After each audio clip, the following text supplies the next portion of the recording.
Des dizaines de milliers d'incendies se propagent dans la forêt amazonienne, tout comme l'inquiétude des populations gagne la scène internationale.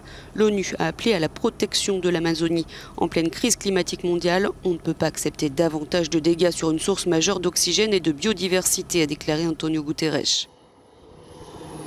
Peu après, c'est le président français qui a exprimé son inquiétude dans un tweet, malencontreusement illustré d'une mauvaise photo, comme beaucoup d'autres partagées sur les réseaux sociaux. Cette image notamment a été prise par un photographe décédé il y a 16 ans.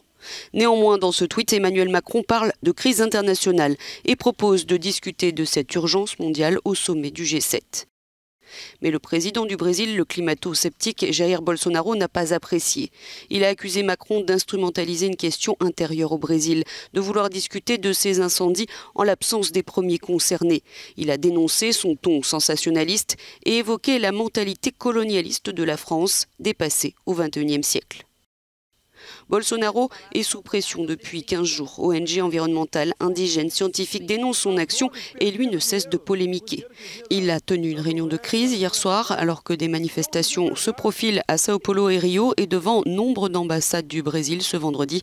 À l'origine de ces incendies dans la forêt amazonienne, la déforestation et les brûlis en augmentation pour des raisons d'exploitation agricole et minière.